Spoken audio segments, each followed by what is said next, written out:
Oi, yeah. Okay, I'll read it out.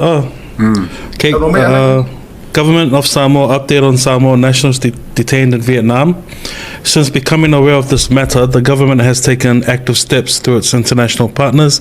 and diplomatic channels to facilitate contact and cooperation between the relevant authorities in Samoa and their counterparts in Vietnam.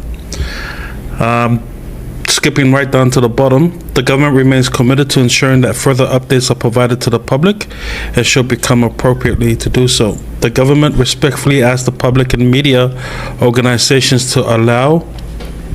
the relevant authorities in both countries to carry out their work without interference or speculations that might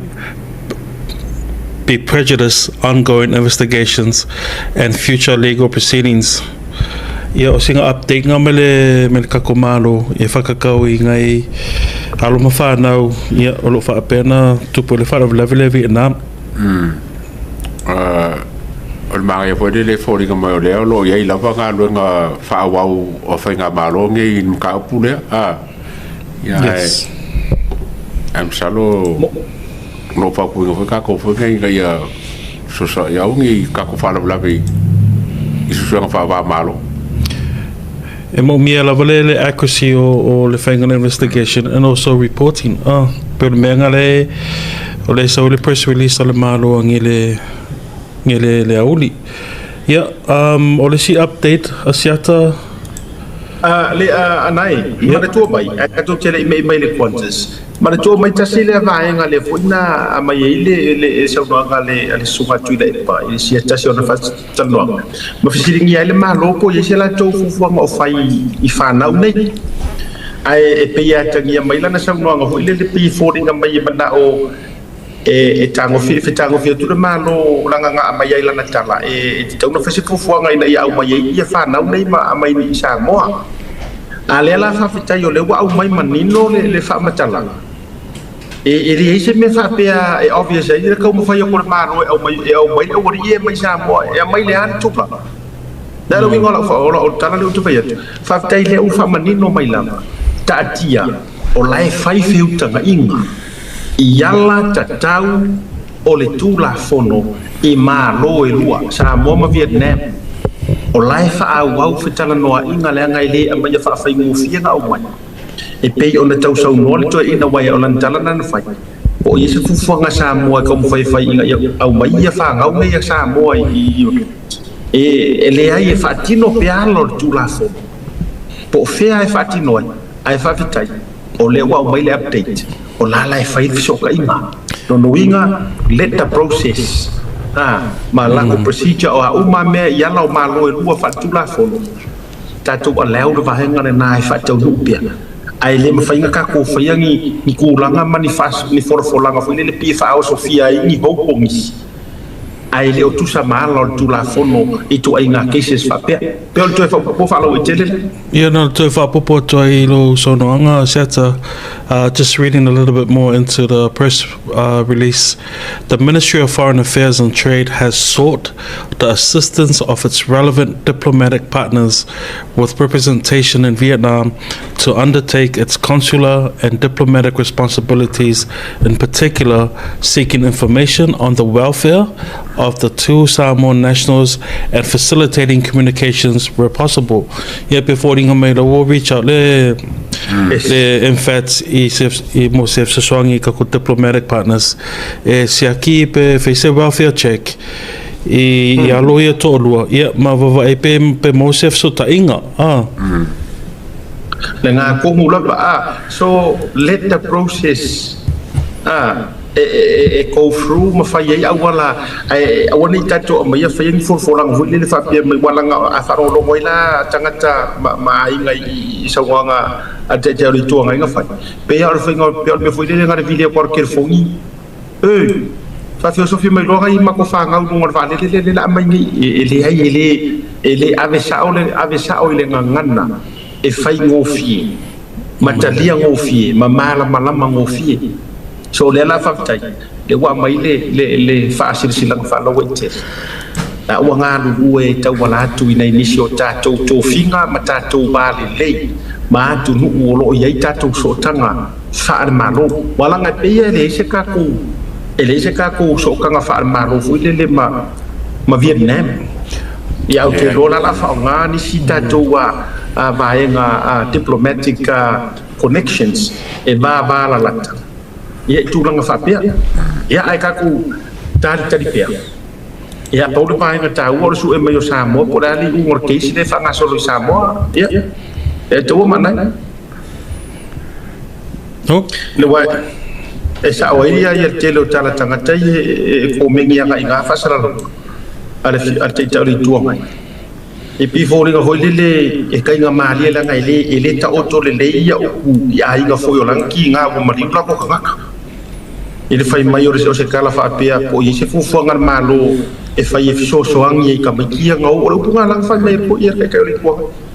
e ata itali ele longo mali ele fa longo ai sitanga nenga e ka ngia mai o le la ka fa le malo so angi ka fa so nga ba ta to o ile nga na tu sa ai paulo vai nga taua le o tali mai malo la o fai la to so ta inga ya la nga ta tau ai le su ia i fu le a mi o komo ka o ma fa mare o le o ri ku di fa sala po ya nga fa ko o mai e for fu ingi la pala e ka ka wa o e face le mele wa ka ru le o ma o e fai ko inga me fa pia ya mare nga fa lo yeah malo faftai. Well, let's start to update. Official release: Qantas Airways service between Auckland and Faleolo. Qantas Airways has officially launched its inaugural service between Auckland and Faleolo, marking an important milestone for air travel to Samoa.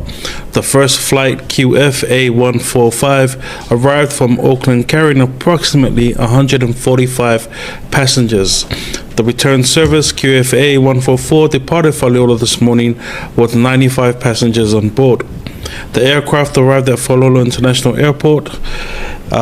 late last night and departed early this morning. Ole introduction there for additional airline services provided greater travel choices for Samoa residents and international visitors alike. Yeah, ole o ata ye ole pailake ia whape for ia air hostess, flight attendants. Yeah, and our Samoa Tourism Authority staff. Yeah, whape for staff ole fionga ia whaofunu e vile ile malai valele ile fatalinga fo i ole va ale po po ma lo va vjai me taua o me si ya wala nga ile fo malanga le kwanta si Samoa ai fa ta yo te tala ino le fai to fai nga malanga lo winga o tolu tatou va a te fili mai ai mo fai nga malanga mai au kilani anga ia tu Samoa e New Zealand Fiji Airway le wo ye mal tatou Qantas ya le la tatou ya no winga tau walunga se fai ngore nei tau sanga po le atu la ngai fofo nga program e fa ta tu tol malo ai le lo marka ku va le Samoa ya ona te le ala ye le vai nga le ya ma vai nga tau tu o se tasi o vai nga anai mali e tau to fia foi mai fa mali la nga le tate vai ya wa rush sa o le sa mo nga le fio nga li parmi wa matua i Russia ia te oli tuana i malanga vaenga fai mana o le foi le po fea lo me ia po fea lo le vaneli bi o life sitting i me fo ia kai usu sengere kan ai mana tua mai e so se fola folanga se fai nga malo au fata pena mo paro ka le foi la ka ko ia ka ko sila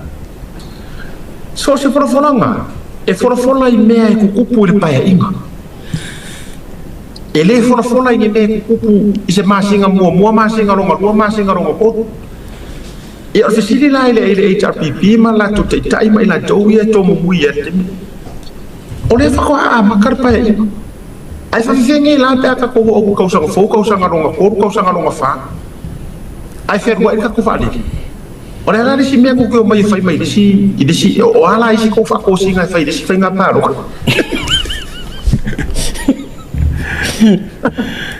Tau mai. Yeah. Tu sa o le la early o le kusa pe o me pinko foi le la early bird. La va ve ale o mai. Fa foi la utala ele toi loa fai le ta'alonga porokita o le lala o mai ngei ungai ai ola ko punu ia sa ka ka fi se yo le kausanga longa ko longa fa ona amata no le tapisa mai nei mea ya ale wo va ve au mai sau kia ko ngei kai mi o le fa ap kausanga longa mo ia kausanga longa lo tonu no fa le no pe ke fa me alo fa me Elon Musk wala wo trillion ya kamaro se fa se ba fo wala nga do ngei ele no pe esa o ele par mia fange ko forfolanga ka kia mo ma ko forfolanga ka ya ma ko fa awai ka fa ya o le la o mai nei rush mai o fea e o me ai a tamai ti le o e o le tupe a sa fata e o le a tu langa fa pe nei se ka ko mali ni e o se la o le mas for back to school so le se o le fa ko o le paia inga ele ka se kausanga e lima a uma le lima kausanga ngai fa ka uma wala isi be fa ye ko fa le o ko camping oh era na